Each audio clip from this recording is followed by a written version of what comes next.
Hi friends, welcome back to MKP English. இன்றைக்கி நம்மளோட வீடியோவில் நாம் எதை பற்றி பார்க்க போகிறோம் அப்படின்னா, பசங்க ஸ்கூலுக்கு போகிறதா இருக்கட்டும், இல்லை நாம் வேலைக்கு போகிறதா இருக்கட்டும், ஏதோ ஒரு சமயத்தில் ஏதோ ஒரு காரணத்துக்காக நாம் நம்மளோட வேலையை டிலே பண்ணிவிடும். இப்படி நாம் ஒரு வேலையை லேட்டாக செய்கிறத, தாமதப்படுத்துகிறத எப்படி இங்கிலீஷில் சொல்லலாம் அப்படின்றத பற்றி தான் நாம் பார்க்க போகிறோம். இதுதான் சரியான நேரம், இப்போ லேட் பண்ணனா இந்த வாய்ப்பை நீ இழந்துருவ. இதை நாம் இங்கிலீஷில் if you delay now you may loose the opportunity அப்படின்னு சொல்லலாம். அவங்கிட்ட எந்த வேலையை கொடுத்தாலும் அவன் லேட்டாக தான் செய்வான்.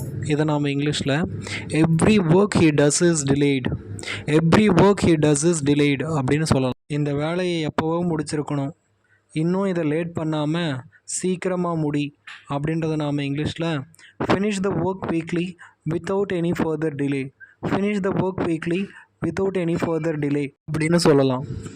சில சமயம் நாம் லேட்டாக வந்ததுக்கு சாரி சொல்லுவோம் இல்லையா, இதை நாம் இங்கிலீஷில் sorry for being late, sorry for being late அப்படின்னு சொல்லலாம்.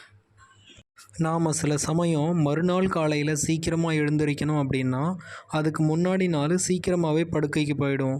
இதை நாம் இங்கிலீஷில் I had an early night yesterday, I had an early night yesterday அப்படின்னு சொல்லலாம். வேலை நமக்கு அதிகமாக இருந்தது அப்படின்னா அன்னைக்கு நாம் லேட்டாக படுக்கைக்கு போவோம்.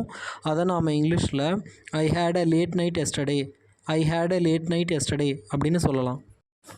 இந்த வீடியோ உங்களுக்கு யூஸ்ஃபுல்லாக இருந்திருக்கும்னு நினைக்கிறேன் ஃப்ரெண்ட்ஸ். மறக்காமல் என்னோடய சேனலுக்கு சப்ஸ்கிரைப் பண்ணுங்கள், லைக் பண்ணுங்கள். தேங்க்யூ.